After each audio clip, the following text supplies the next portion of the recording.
What's up, you beauties? Welcome to High and Wide Hockey, episode 10 of season 8, the place where Flyers talk is always raw, real, and just a little rowdy. I'm your host, Jim Microphone, joined as always by Jack Smith. And if you're watching us live on YouTube, Twitter, or Twitch, do us a solid. Smash that subscribe button, ring the bell, and join the conversation in the chat. And for all the podcast listeners, hit subscribe on Apple Podcasts, Spotify, or wherever you get your podcasts, so you're first in line when a fresh episode drops. Ladies and gentlemen, boys and girls, the dawn is here. The night before Flyers training camp gets started. Man, the summer kind of flew by at the end there. It seems like Flyers hockey is, just yesterday. They finished playing in April now, Jack. It seems like a whole year's gone by since the Flyers last played. We have some Flyers rookie game topics to talk about here. Mighty Mouse, what's up in the chat on Twitch even? I don't know if we've ever had a Twitch commenter before. We're going to talk some Carter Hart. There you go, Mighty Mouse. You're first. Yeah. We have a trade to talk about. And, of course, Danny Briere's press conference from yesterday. A lot of insight there and foresight for the Flyers' future in the 2025-26 season. What do you want to start the show with here first, Jack? Should we dive into the Briere press conference? And obviously the trade is very exciting to talk about.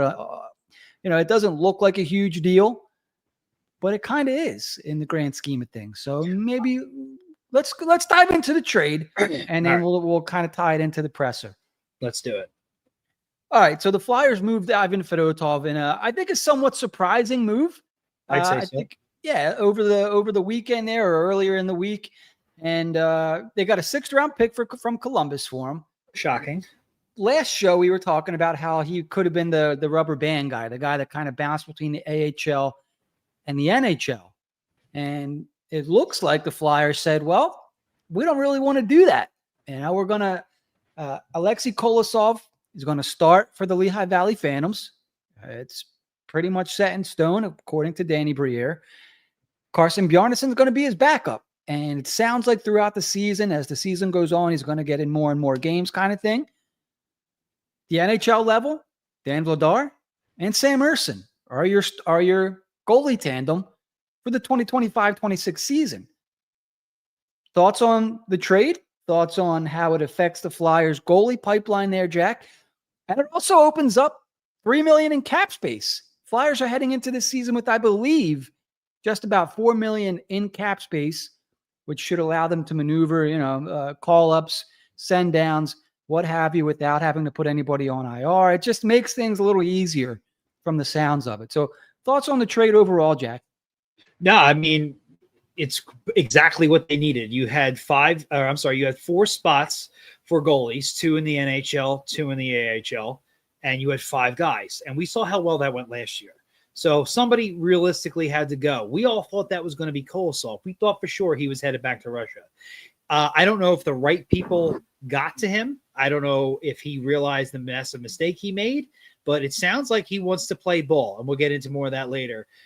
So the idea of having 2 young rookies, or young players, I should say, at the AHL level looking to make the team is exactly what you want. And we're also now in a scenario where the way the Phantoms will play will be the exact way the Flyers will play. I know that doesn't really affect goalies as much, but it can with your defense. So you have your 2 young guys. You just signed Vladar. You still want to know what you have in Ersson. And you got this guy who's about to be 29 years old, who, his whole saga and all that. How does Fedotov really fit? He doesn't. So the fact they were able to move on from him at all, let alone get some kind of an asset, have 0 cap retention, is fantastic, because they don't even want to put Ryan Ellis on the long-term injured reserve. They want to try to avoid that for their bonuses overage for the next year. So to have that breathing space, get an asset is you can't ask for more. I don't understand Columbus's interest in that. Now, actual dollars spent, I believe Fedotov's only owed like $870K or something like that. But it is still on the cap, which is a team like the Flyers. All that matters is the actual cap hit. That's been completely moved off the books. Perfect. And you get some, I know it's a almost useless asset, but for no pretension and moving on and clearly having your 2 here and 2 there. I mean, talk about having such a clearer picture moving into this season than we did last season. And if you have an injury, Kolosov most likely is going to be your call-up. Bjarnason, I don't think he's going to be ready. Maybe he can pick it up at some point, but that's great. You're bringing up a young goalie to spell whatever you need if there is an injury. And you got an asset for Fedotov. And yes, we Flyers traded a Russian goalie to Columbus. How'd that work out last time? You're clever. You're a genius. You're awesome. It's hilarious. Yeah, the guy's going to be 29 years old, was pretty dog poopy at the NHL level. Yeah, he's a great guy. Hell of a story. He was ultimately a 7th-round pick, went through a lot of stuff, got a 6th-round pick for him. And now our future is, we know what we're looking at coming through our system. There was not really a spot for Fedotov. This made sense in every possible way, except for maybe Columbus. They just wanted depth from what I understand, but whatever. Yeah, a little surprising that there was a team out there that would actually take him on. You mentioned, he's only getting paid actually $800,000, only $800,000. But, the cap is still there. And to give up, a 6th-round pick is a 6th-round pick. And you're not likely going to find a stud, although the Flyers have, we're going to be talking about a couple 5th-round picks later on in our show. Could they make the team out of camp? So you never know, but cap space. And we're going to talk about the 2026 summer a lot throughout the course of this season. And we didn't put McDavid in the notes for this show. He's always there in some way. Until he resigns, he's always there. I don't know if he's like negotiating through the media. I'm not going to put you on the spot because there's some clips out there where, I'm sure he's playing the game, right? He's not going to commit. But he said himself, he's been playing his whole career up to this point for this moment. And it sounds like he wants to make the right decision. But we'll save that for down the line because we got enough to talk about. We're not going to fill up this episode with the fact that Connor McDavid's going to be a Flyer next summer. We'll save that. Instead, let's kind of move on a little bit here and talk a little bit about Danny Briere's press conference. Jack, I liked what I heard from Hilferty and Keith Jones last week. And I like what I'm hearing from Danny Briere.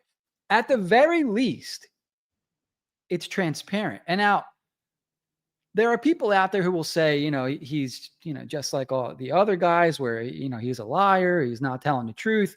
I don't get that vibe at all. He's saying what he can say. I think he's honest about prospects. Look, he's telling everybody, sure, they would love to make the playoffs, but it's not the primary goal, right? It's a goal, it sounds like, but the primary goal is player growth. And why that's the primary goal is because they want to create an environment of sustained success, I believe is the line that Hilferty used last week. Very corporate line, very, business-like line, an environment of sustained success. Doesn't that sound really, really corporate, Jack? But his verbiage, yes. It's what you want. I was just going to say, that is exactly what we discussed. He's just better at, I guess, putting it into words than I am. Yeah. You want to be in the playoffs every year. You don't want to try to catch lightning in a bottle, make the playoffs, and win the Stanley Cup. You want to be constantly in the dance, and having sustained success is a way to do that. Yeah. So for me, I appreciate the honesty. For the Flyers fans who want to go for the Cup this year, you don't necessarily, for the Howard Eskins of the world, oh boy, you don't really want to hear that. But I think for fans that are, invested in this, that are truly Flyers fans that will watch no matter what, I think you have to feel good about that because that's been the plan all along, right? Was to build a team that will compete year in and year out. And, so for them to kind of reiterate the goal, I think was reassuring for me because you can see what they're doing with players, with the pipeline. We know what they still need. We know they still need a 1C. We know that would it be nice to have a 1D? a workhorse D, sure. The reality is there's less than 10 teams in the league that have a true number one workhorse D, So I'll let them off the hook for that. And they still need that top goalie. They're still missing a top line center and a top goalie. Are they in the pipeline? Goalie wise, maybe. Center wise, we'll see. Can they get by without a top 1D and a top 1C? What were your thoughts, Jack? Did you get a chance to watch that presser? I did. I'm trying to get any piece of hockey information I can. So, it was very. I thought he was completely transparent. He said some things, some pretty honest things, and some of which caught me by surprise. I don't know if you want me to rattle everything off, but like some of the highlights for me was we kind of put the Carter Hart thing to bed. At least for this year, we'll say. It sounds like the way he answered that question, he didn't say the Flyers weren't interested in Carter Hart, which they may not be, but I still think they're under a gag order from the NHL. But he did say, go ahead. So from what I know, they would have liked to have him back. That's the vibe that I got. And he clearly, I don't think that's why Fedotov got moved. Sure, could have been both things. Of course, you still needed to move somebody out. Fedotov made the most sense. So, but like at the same time, like Carter Hart's better than anybody you have. And if your goal is to turn the corner, potentially make the playoffs, and most importantly, entice other players to come to Philly, particularly with this draft class, you want to have some stability in net. And that's your best shot at it this year until, Zvragin or whoever else comes through the system. And it was clearly, hands down, far and away, your biggest issue last year. So, of course you're going to keep things open in that regard. I understand it from Hart's view as well. It sounds like they reached out when they asked about it, said, look, we're just looking for a fresh start. I totally understand. Anybody in a situation like that, that's typically what they do. They have a fresh start elsewhere. We'll see who's interested. There's few teams I thought were interested, like Utah, that came out and got shot down. I saw the Hurricanes. I don't know if I see that being a thing, but it hasn't necessarily been shot down. Anybody in Canada, like Edmonton made the most sense, but it sounds like he's not going to play in Canada. I guess right now my leading team would probably be Vegas. For now, we'll see ultimately what happens. Maybe they'll test. Sorry, some funny comments in the comments. They'll test the market. He'll test the market and see what's out there right now. But it doesn't sound like he'll have a shortage of suitors for sure. So we'll see what happens. And I'm not saying the book on Hart in Philly is closed. It just is probably closed for this year. Yeah. He came out. I think Briere mentioned the agent reached out and said his client would prefer a fresh start somewhere else. Which kind of messed up based off everything that I've been told that they were doing for him the last year or so. But as of, I think, yesterday or the day before, Utah was the top rumored team. Now it's been announced that. I brought that up. Not going that route. They're not interested. Yep, I brought up Carolina. I'd probably say no Canada team right now seems to be out. So I think Vegas is probably the top. Until I hear. And if Vegas, this is from Vegas, Hart to Pitt, I'll be done with Hart if that's the case. Sorry. Once you're a Penguin, you're done. I thought I read that he wanted like a Western Central team, something like that. And that's why a good Utah team too. Came up. Well, Utah's also not that far from like Canada, really. Like it's in Edmonton. So it's within the realm of what makes sense. But they've already shot that down. But like he said, he wanted to play for a good team as well. And Vegas makes a ton of sense. They're always good. So I just saw on social media, and teams get a little weird around this time of year, but their social media for the Los Angeles Kings put out a tweet that said they're making a major announcement tomorrow. And they do have Darcy Kemper. Anton Forsberg is their backup, but they also have, according to Puckpedia, 2.668 in current cap space. So, maybe the Kings are a team to watch out for. That would be pretty wild for him to go to Los Angeles. I mean, you want to talk about, I guess you're not really in the hockey spotlight. And, if you live in LA, I guess you're amongst the, how do I say that, Jack? Like whatever happened with Carter Hart is accepted out there in Hollywood, let's just say. So maybe, he won't be such a bad guy out in Los Angeles. So I don't know. Maybe Los Angeles is a team to look out for.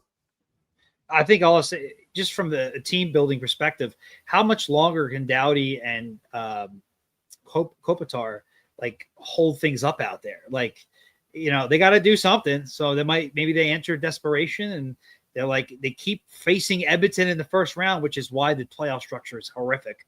That would actually be amazing if Hart went to LA and they played that would be interesting. Yes. But they got to do something. And if they're at the point where they can't really add too much and they where can we improve? Hey, do whatever you got to do, because you're at a point where you might be looking for some major turnover on that roster. Guys are getting older. So it's something to keep an eye on. And they do file under West and a good team. So who the hell knows? Yeah. I'll have to go bowling again. Maybe I'll see him. Certainly not. Yeah. Jack, I'm surprised you haven't texted him hey, man, I heard the news. Once he signs. Well, I know what he'll say. He'll say, well, I said I'll be back. I meant in the NHL. I didn't necessarily mean Philly. That's exactly what the response is going to be. Once it's 100%, then I'll give him grief. I would have gave him the question mark on. Did he text you, I'll be back? No, he said that in person at the time. Okay. I was going to say. It's also coming up on 2 years ago. The question mark, and then I send the article, the Danny Briere article. Excuse me, sir, but you lied. What are you going to, it's look, on the surface, it didn't look like the Flyers were pursuing Hart, but I can say with almost 100% certainty, they were trying to bring him back. And whether that was to bring him back and flip him, who knows?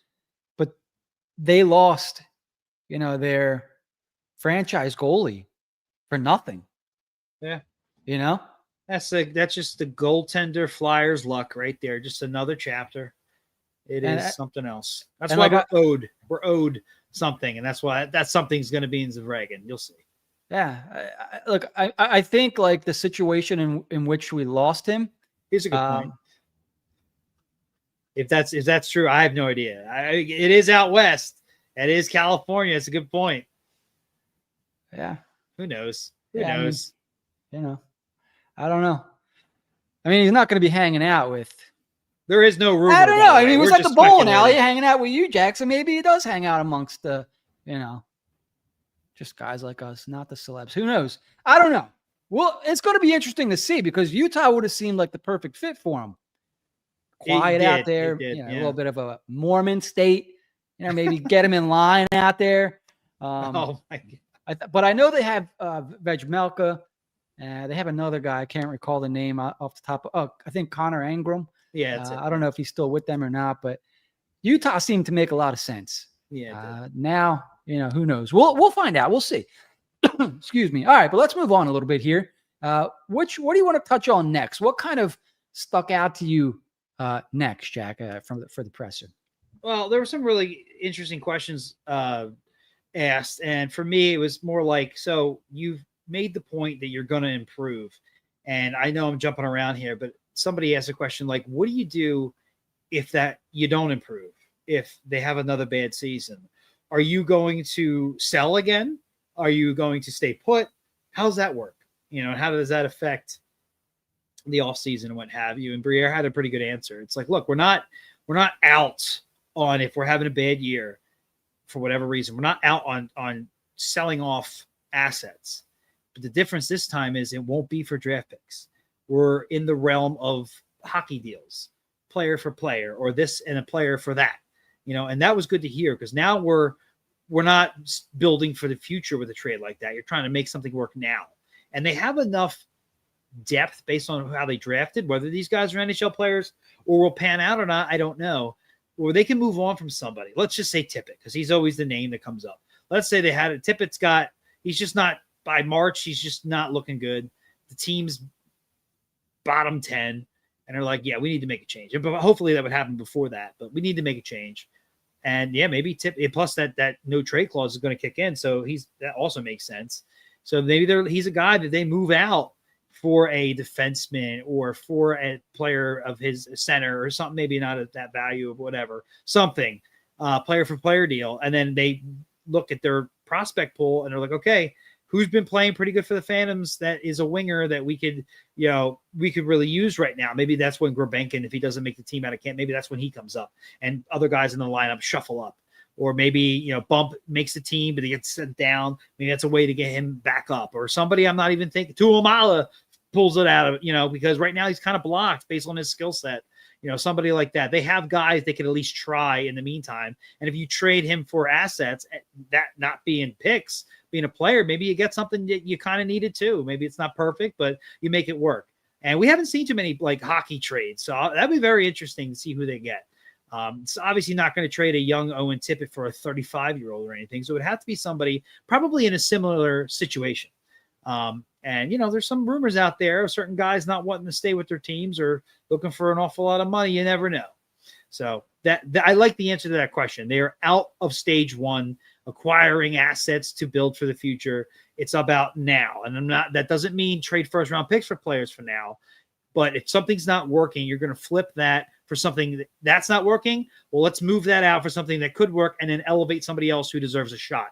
That's step two. That is step two of a rebuild. I appreciate that. That was the right answer in my eyes. You're on mute.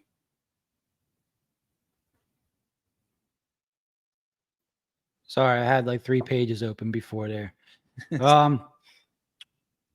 Yeah, so he named specifically Bump, Gurbankin, Luchenko. We'll see. Luchenko's kind of in limbo right now, but the Flyers are certainly making it sound like he's going to have at least a shot at making the Flyers. We'll see if they go the route that Russ Cohen mentioned. Maybe they just keep him around for 10 games to put pressure on Guelph and try to force their hand there for a trade. For me, Gurbankin and Bump seem to be the two names that keep coming up. I think like when camp starts and throughout camp, those are going to be the two guys I'm looking at. I think there's going to be at least one roster spot to fight for. I can just bring up Puckpedia real quick. Right now they have Obels and Delorier penciled in on the left side of the third line and fourth line. Now, I think Dorwart will be maybe a player that flexes between the AHL and NHL, but just looking at this roster as is, there's 2 left wing spots open, right? And I would have to assume that Obels plays fourth line, or maybe they move Dvorak up to third line and move Cates out to the left side.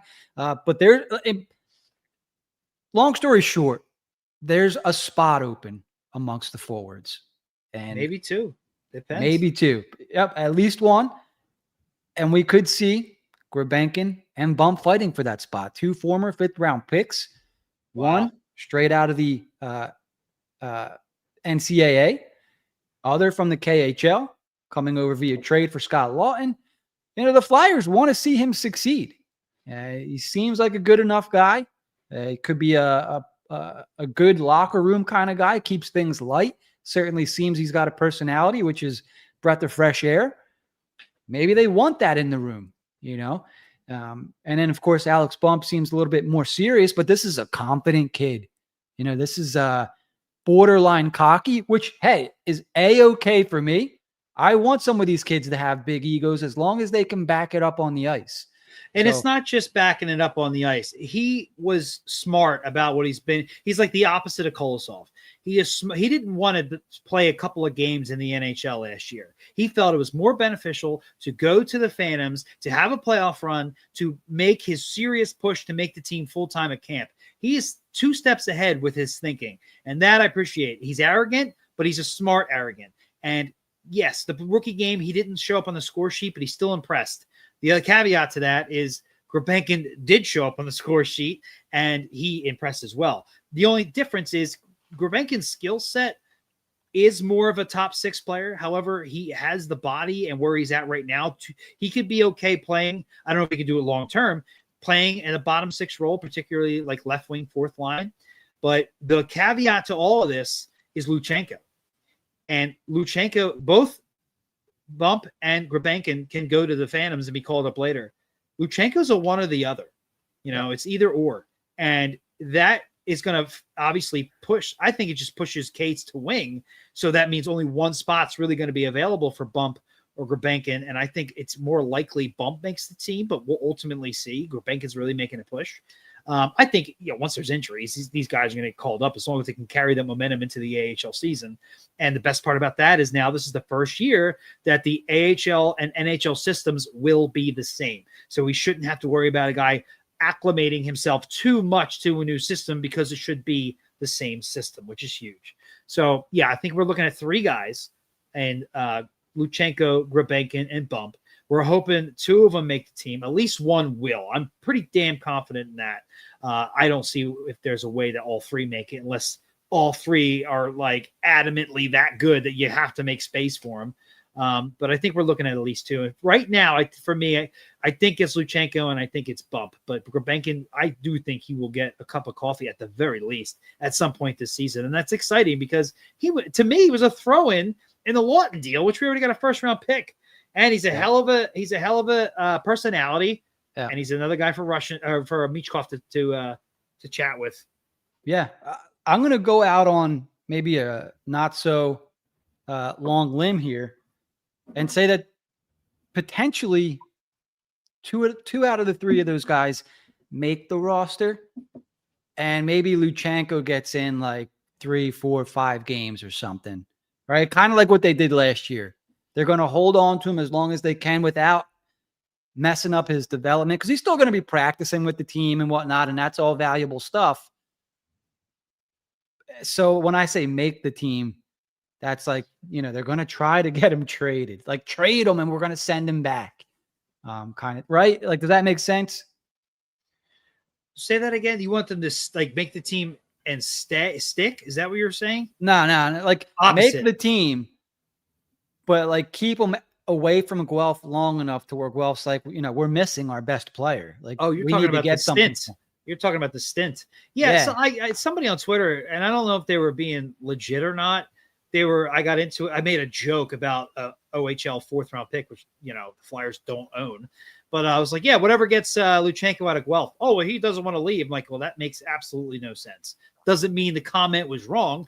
I didn't read that anywhere. But I'm not going to say it does nothing for his development, but it does little to nothing for him to stay in Guelph and get demolished night in and night out. So for me, and it's a shame that he couldn't play in the rookie game. Not the only guy held out of the rookie game, which I'm sure we'll get into as well. But it's like it's either or for that reason, and having him go back to Guelph, OHL alone is like a big sigh. It's like, ugh, like, okay, well, it's a CHL. There are talented players there, but then you're playing in Guelph. Like, come on. Like, dude, I was nice save there because if there's any Canadians watching, I was going to say, I just pissed the whole country off there. Yeah, but that's my point. Like, if he goes back and he gets traded to the London Knights, I'm all for it, or whoever. I want him to play in an environment where he's winning, where he's playing with more talented players, where he can really explode and just do things that we know he's good at, but also do those offensive things as well, because we are not viewing him as a 3C or lower. We're hoping for 2 or higher, most likely 2. And I want him to play like that and be in situations like that and not get accustomed to losing, because that's not a good thing. So yeah, ultimately I hope he just makes the team legitimately, and that's that. Like, hopefully he'll play. He did not play in either rookie game, but I feel like that was precautionary, and he'll probably start training camp, which I believe starts tomorrow. We'll get an update from there for sure. All right. So it looks like some of the chat wants to kind of switch gears, and maybe let's kind of roll this into the rookie game a little bit, Jack. So you mentioned Luchenko didn't play. I think they said he was nursing a groin injury, whatever. Maybe they just wanted to keep him out of the rookie game. They've seen enough. He played in the game last year. Those games are usually pretty physical. Yeah, but he played in the AHL playoffs, and that's much bigger than rookie games. So I think they've seen enough. Yeah, exactly. Sure. Okay. So Luchenko was out. The 2 other guys we mentioned, Bump, Gurbankin, played. Those weren't the only 2 guys. And let's start off with them. I know we've been talking about them for a little bit here. You were able to watch both. I was able to watch the second. If my memory serves me right, Gurbankin scored the game winner in game 1. Beauty. Absolutely. That was an overtime goal. It was awesome. I loved it. But he had 2 assists in game 2 as well. Okay. And so how did he look? He really looked good. Like we came out and we were kind of like, is he being overrated? And I'll be honest with you, at the time I thought yes. Now, mind you, this is against rookies. This is not against NHL players. 22 years old, yeah. Right. That being, and he's 22 years old playing against these rookies. And from what I understand, the Rangers just, after like the 3rd round, they just draft the biggest guys imaginable. Every year they have like 6'7" monsters out there. Right. Yeah. So, and that being said, like there's not a whole lot that I was upset about in Grabenkin's game. Like he was winning puck battles. He was making plays happen. He scored a beauty of an overtime goal to win the first game. His 2 assists in the second game, he showed up on the score sheet, but the way he got players open and set them on rushes was impressive. Like he has skill where if he does put it all together and maybe gets a little bit stronger enough where he can just stay in the NHL once he makes it as a bottom 6 player, because I see him being a pretty decent 3rd line player potentially. When you talk about a guy who can play on the 4th line and shut other players down, other teams' top lines down or good players down, but also chip in offensively every now and then, that's Grabenkin. And he's a hell of a personality. My God, the media will have a blast with him, and he'll have a blast with the media.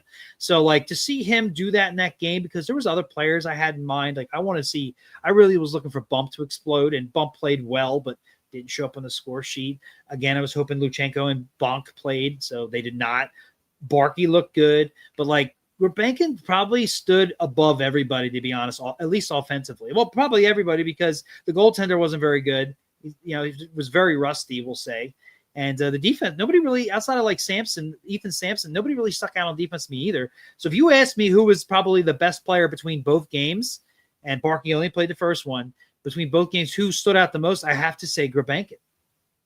That's saying something. Yes, he was 22 years old, but still, he did what he was supposed to do. Yeah.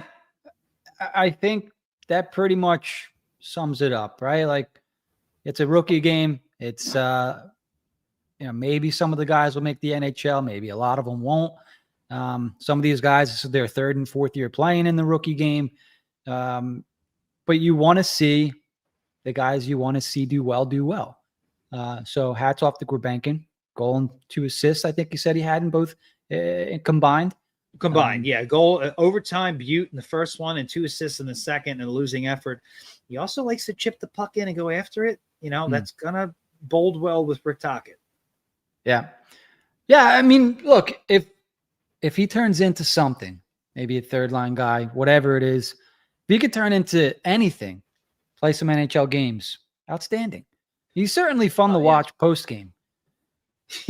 Yes. Yeah. Post, pre, anytime they put a mic in front of him, he got the missing tooth, and it's like the Laugh Factory. Yeah. We get Russian style. It's awesome. Hockey needs more players like that, to be honest. So, yeah. Hey, it's found money, because all we wanted for Lawton was a first. We got that and this guy. Beautiful. Yeah. All right, let's switch gears a little bit. So, guys, maybe for whatever reason, flying under the radar a little bit here is Alexei Gendron. I think he had a goal or 2 in the second game. I don't recall if it was 2 or not. Do you remember, Jack? I think he at least had 2 points. I can't remember. Okay, 2 points. This guy's flying under the radar. And I know that he was sent back to Drummondville back in 2023-24. Played a full season with Lehigh Valley last year, 63 games. In 80 games combined down in Lehigh Valley, Jack, Gendron has scored 25 goals. Now, he only has 35 points, but he was always a goal scorer, always a pure goal scorer. Had 55 goals in 2022-2023, split between Blainville, Briand, and the Gatineau Olympiques. I'm sorry if I butchered that, French Canada, whatever. But yeah, Gendron is a player that I'm going to keep an eye on. Unfortunately, the thing is, and this is, I think, kind of the same for Tuamala, you mentioned earlier, the Flyers don't have a spot for these guys. Now, are they going to be career AHLers? Or, as you mentioned, and I don't want to get too far ahead of myself, are these guys that might need a change of scenery in the future? Like, hey, I want a chance to crack an NHL roster. Okay, let's go see if somebody's got a D or a center that needs a change of scenery that can't crack a roster too. You know what I mean? So you have these guys coming up in the pipeline. Are they future assets? I bring Gendron up kind of as a player that I enjoy watching because I think he's like a pure goal scorer. You're not really going to get much else from him defensively or dishing the puck. And I don't know if he's ever going to play for the Flyers. So be interesting to see there. Did you like anything that you saw from Gendron? So he did have a goal in each game. I have it in my notes right here. So, and it goes in with you saying, and I'm so glad you brought up Tuomalu because the two of those players have something in common. And Gendron's showing it a little bit more, although Tuomalu, who originally started off on the top line and got moved around, he didn't pout. He tried to make it work. They're not going to play over Konechny, Mishkov, Brink, Tippett, Forrester, why these guys are here. So they're going to have to play bottom six roles. And a lot of that's going to be, checking and taking hits and whatnot, or giving hits, and maybe chipping in a little bit offensively because they obviously have that skill. Both players have at least started to show that. Gendron had done it before a little bit, but even Tuomalu is starting to realize this is the only way I'm going to find my way onto the Flyers roster, and they're trying. It's the rookie game, but the Rangers were big. It's not like they were these little nobodies. So they were trying. They were showing it. I do think ultimately one of them is going to need a change of scenery. I don't know how that happens because we just have too many prospects at this point. After this year, and the flood of guys come in and more people make the Flyers, and just by numbers, some of these guys are going to wind up as career phantoms if they're not moved and what have you. For me, they're going to have to, if they can both continue this trend, it's going to be who can stay healthy. And right now, I got to hand it to Gendron because Tuomalu has been nothing but injury prone. And he said that when they spoke to him. I don't know if it was before the rookie game or after or whatever, but what does management want from you? And that was one of the things that was obviously brought up. Didn't dwell on it too long, but it's clear. Like when he was having his best AHL season, when he was an AHL All-Star, he got derailed by injuries. And he didn't play the playoffs last year because of injuries. Like this has just killed him. And this is the AHL. So he's already not in position to have a top six spot to show his offensive ability, which is really what he is. He's going to have to make the team the old-fashioned way. And I'm worried all that crashing and banging, he's going to get hurt. I don't know. We'll see. I'll give him the benefit of the doubt. But if you're asking me one or the other, I'm going to lean towards the guy who can stay healthy. And right now, that's Gendron. And that's if there's a spot at all. But this between these style of players and what we're looking at, and they do stick out for that reason. That's what we're looking at with those two. It's just something to keep in mind. I don't think either one of them has a chance of making the team. I'd say maybe Tuomalu's got like a 5% chance. A lot would have to go wrong with some guys, and a lot of injuries would have to happen. Now, could one of these guys be called up during the year? We'll see. Tuomalu kind of strikes me as an Ole Lixell kind of guy where he's just around forever, gets in a handful of games. He'll have his truthers or whatever you want to call it. He needs to play with these type of players, those kind of players in order to succeed. And bottom line is he's just not an NHL guy, unfortunately. And he's a Chuck Fletcher draft pick, if I'm not mistaken. Yes, the year that was their top pick from the 2021 draft because they traded their top pick for Risto Leinen. That's right. Yep. So we'll see. The guy we no, never mind. I don't want to get into it. Sorry. Go ahead. Next. That's okay. All right. This is an interesting point in the chat, and I mentioned this during, I think, a video. I put out a video on Luchanko a week or so ago that he was not named captain. And Charlie's Hamburgers comments, Jet was not named captain for a reason. And that's interesting, is because he's not going to be in Guelph. And that's funny because that goes – you think he's making the team, the Guelph thinks he's making the team, or that they're going to trade him, or both? Both. So that goes against the comment I had on Twitter. Oh, he wants to stay there. Well, they didn't name him captain when he probably should have been the captain if he was going to play there. So to me, you're right. You're absolutely right. This is going to unfold, I think. It's not just going to go, Guelph, Jet's going back to Guelph, and he's just going to play. This is going to go somewhere, I think. So it's something we're going to follow. So good point. All right, Jack. So there is a player that I do want to bring up here, and that is a lot of people were talking about 12th overall pick in the Summers draft, Jack Nesbitt. Did you like what you saw out of Nesbitt? I got to be honest with you, I did. Like I did. You see how big he is, and it's like, damn. And he had a hell of a line, some line mates. I believe he was playing with Bump and Barkey at one point. I could be mistaking one of the wingers, but he definitely made things happen for them. Skating is definitely still an issue, but I can't say I was upset with what I saw. Like everything else he did was right. He kind of reminds you of Coots in a way. You'll never confuse him for Coots on skating, and not skates. Scoots isn't Coots. Here, I'll get it. Coots isn't a burner by any means, but his skating is worlds better than Nesbitt. If Nesbitt could just get to like par with his skating, you're going to have something there. Now, the ceiling is still low. I still think we're looking at a third line center here, but he may be a pretty good, damn good third line center who has the defensive acumen to his game that'll definitely be really good for a team. Hopefully when we're ultimately all come together, he can really chip in. I just think he really uses his size. He really uses his reach. Like he's a smart player. The IQ is there. He's got everything but the freaking skating. And I didn't see too much offense, like shooting wise from him because he was, last man in on the play most of the time. But I can't complain. I really can't complain. When I see a rookie game, and these guys are legitimate rookies, they were just drafted and they kind of stand out to you besides of their size. And they trusted him enough to play with those good players. I can't complain. I'm not upset with Nesbitt at all. And it's only can go up from here. Can they get the skating under control? So here's something for you. Put you on the spot a little bit. If he goes on to have a Jordan Stahl type career, because I always see Jordan Stahl as like that, topped out second line center, but really like a third line guy. Scores 40 points a year, maybe 20 goals, mixes in every once in a while. Now, I don't know about the longevity of a career of a Jordan Stahl, who was also a second overall pick. But if he goes on to have somewhat of a career like similar to Jordan Stahl, you good with that? Yeah, I think so. I mean, Jordan Stahl is like a hands down fan favorite. Maybe not for the team that drafted him, but and I'd be upset if he was number 2 overall pick and that's all we got out of him. I'd be like, okay, it's not bad. But for 12th, yeah, absolutely. Those kind of guys in a playoff stretch, when you have the top guys in your top 6 and you got a Jordan Stahl in your bottom 6, yeah, that's really good. That's really good for your team.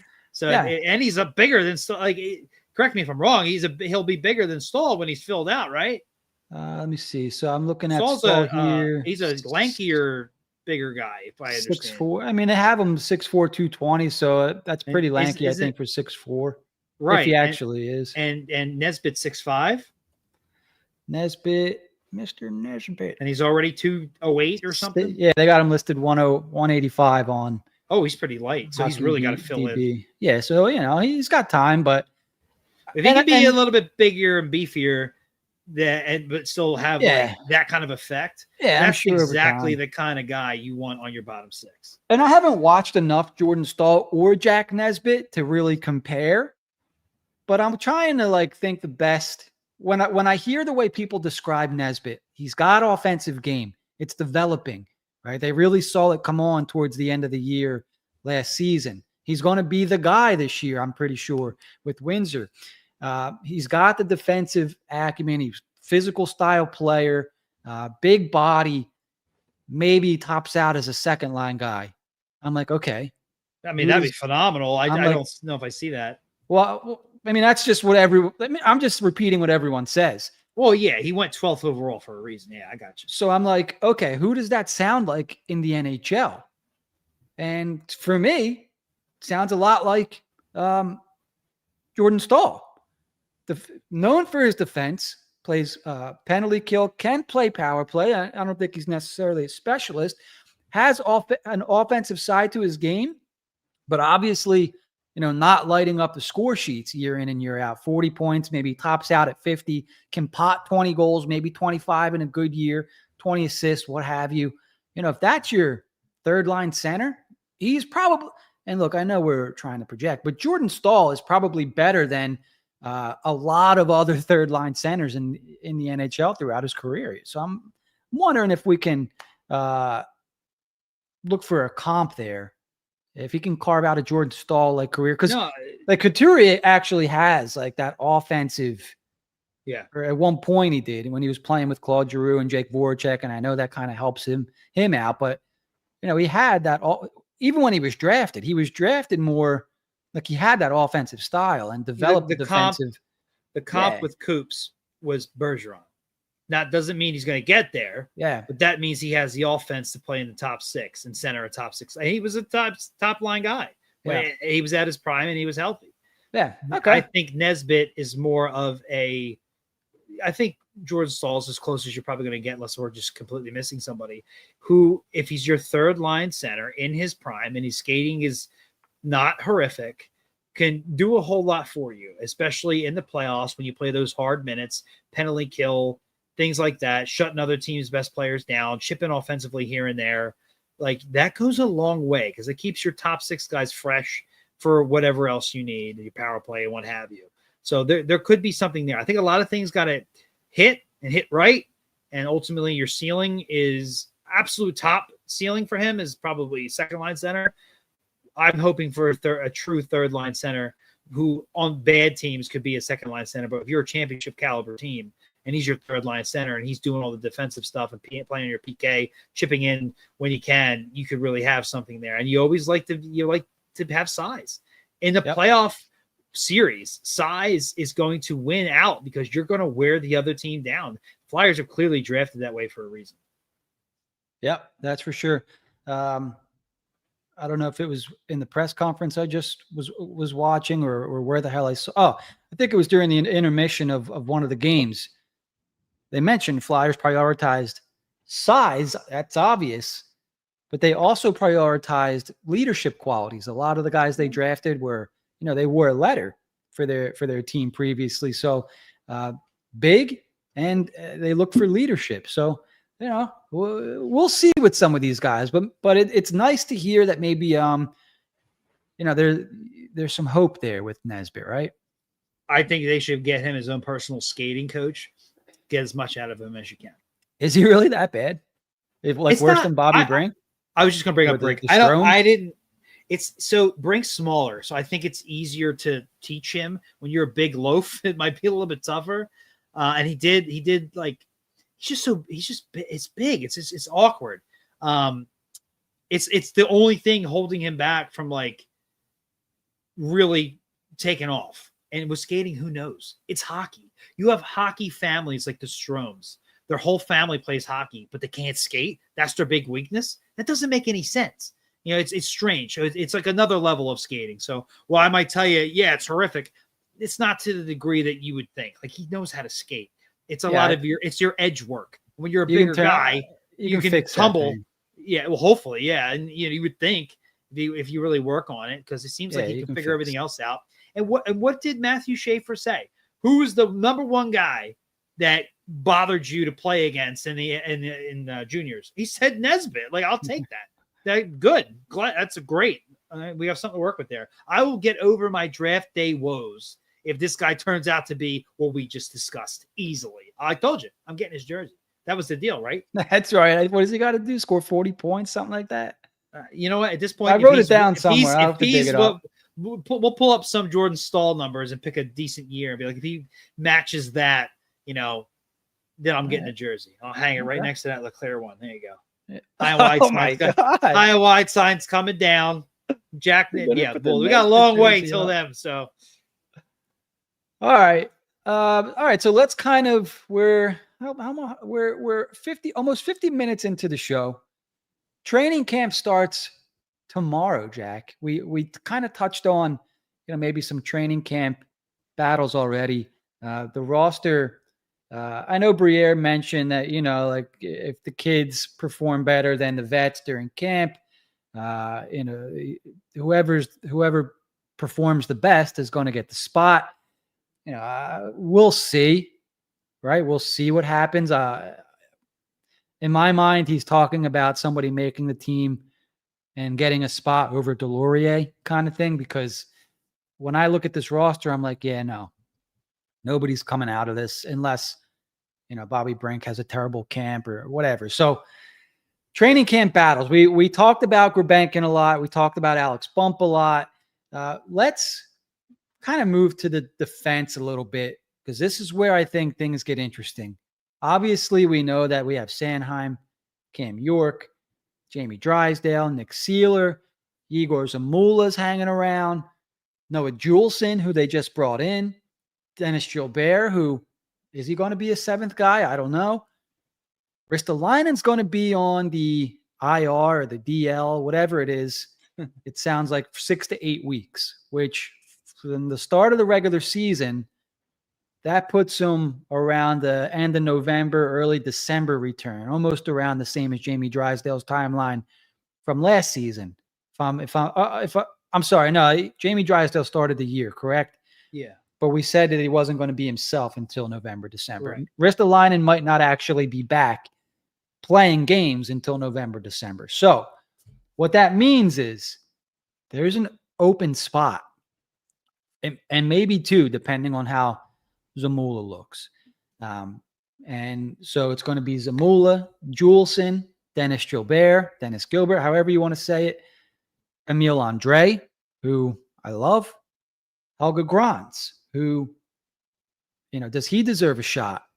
I hope he plays well in camp. Like, Jack, what do you want to see happen for potentially this last spot or two here? So both Gilbert and Juleson, to me, strike me as seventh defenseman. One of them can definitely wind up in the AHL for all I care.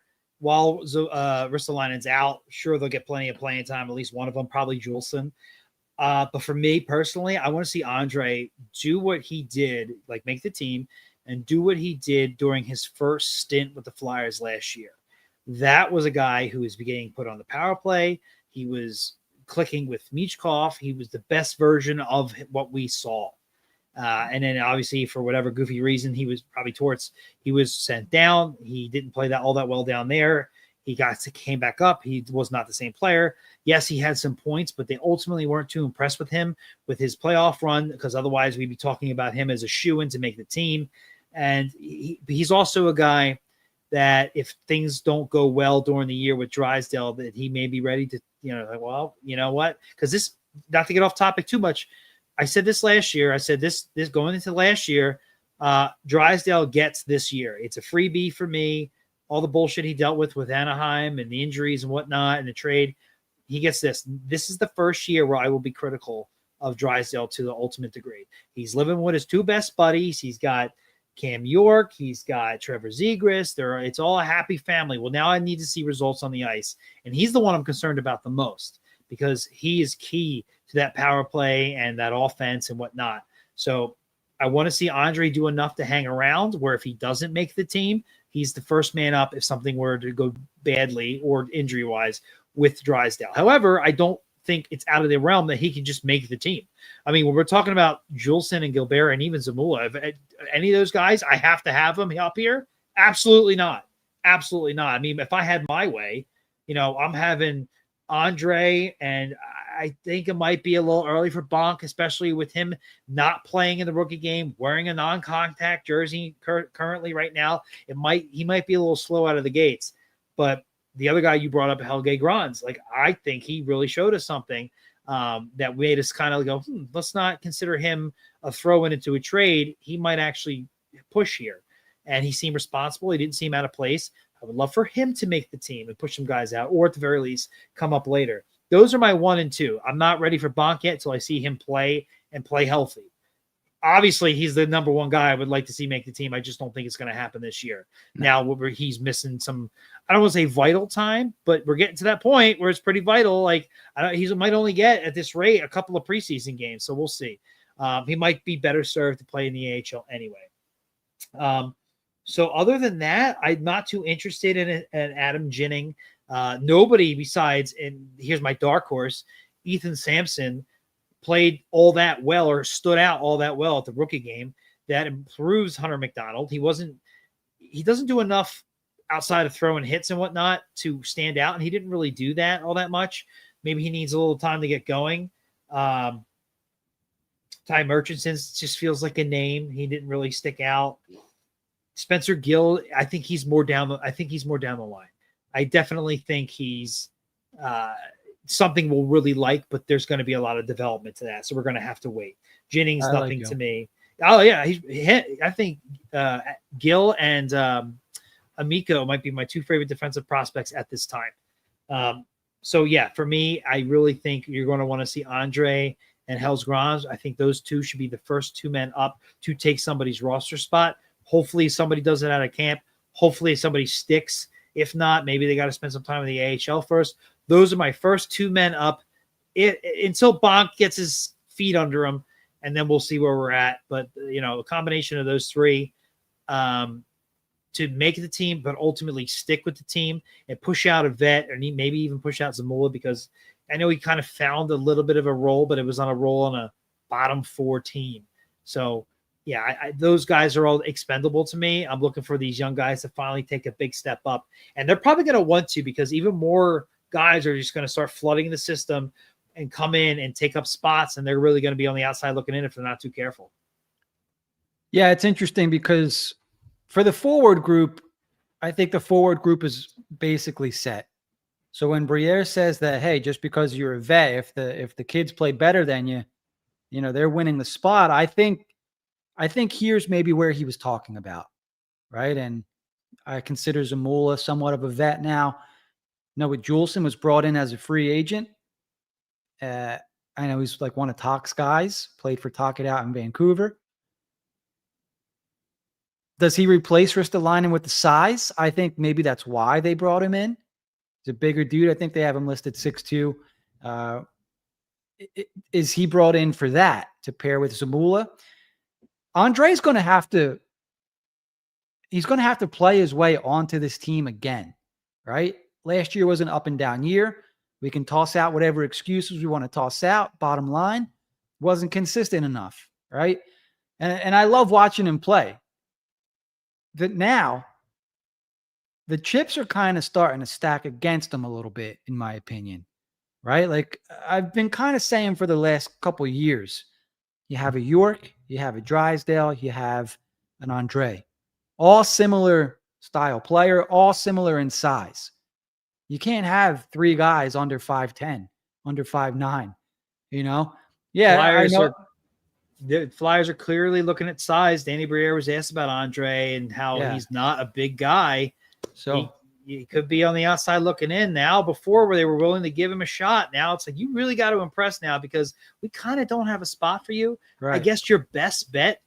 I don't think he's replacing a Juleson. I think he's replacing a Zamula at best. He could, and he's going to have to show some more defense and durability. And the offense is there. That's great, but how many opportunities is he going to get? I think York might start to see some more opportunities under Tocchet. We'll see. Well, ultimately, we'll see. But I think right now, today, Andre is worlds better than Zamula. For whatever reason, Torts had some. I think he trusted Zamula for that bottom pair. Like I guess he kind of knew what you were getting with Zamula most nights, so you could live with that. Whereas if you were kind of coaching for the future, Andre should have been on that team, right? You shouldn't have been bouncing back and forth between two different systems, right? Like he can control a power play. He can control the ice when he's confident. And I think he was kind of pulled around too much last year. So it's not that this is his last shot, even though it is the last year of his three-year deal. So he's up for a new contract. But this is a year where he needs to impress, Andre. I would love to see him on the team over Zamula. I just don't know if I don't think anyone will claim Zamula on waivers, but you can send Andre down. That's where the disadvantage is for Andre. You know what I mean? So he needs to outplay Zamula. He needs to outplay Juleson to really have a shot. Like he might be the guy like you mentioned, if there's injury, he's that guy again, fortunately or unfortunately. Yeah, for York, especially Drysdale, he is the next man up in that scenario. If he needs to make the team, he's got to do enough defensively to push out a Juleson or a Zamula. And with that, all right, guys, quick timeout, because if you're a diehard Philly fan, you need to hear about this. Fans of Philly is the ultimate way to hit the road with the Birds, the Flyers, the Phillies, or even the Sixers. We're talking full travel packages, your hotel, your transportation, and yes, the tailgates that are basically legendary at this point, all taken care of for you. No stress, no scrambling for tickets, no worrying about where you're staying. You just show up, throw on your jersey, and enjoy the ride with fellow diehard Philly fans. So whether it's flying out to see the Eagles take over an opponent's arena, cheering for the Flyers in enemy territory, or making it a full weekend getaway for the Phillies and Sixers games, Fans of Phillies has you covered. Trust me, this is the closest you'll get to feeling like one of the players when they roll into town, because the takeover is real. So let's check them out. Monday through Friday, 9 to 5. Start planning your next Philly sports road trip today. That's Fans of Philly, fansofphilly.com, where every away game now feels like a home game. Well done, Jack. I forgot all about that. We're an hour in, so why don't we call that the end of our show? And if we missed anything, I mean, we got a whole week's worth of training camp coming up to talk about next week. Topic packed show, right, from start to finish.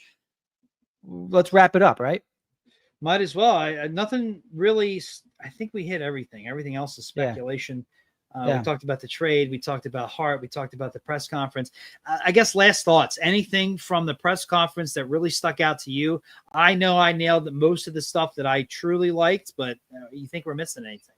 No, that was it. I mentioned already, I liked hearing that growth was the number one goal. And, you're feeding the fans a crock of crap if you come out and say playoffs are the primary goal and yada, yada. But they came out and were transparent and said growth is number one goal.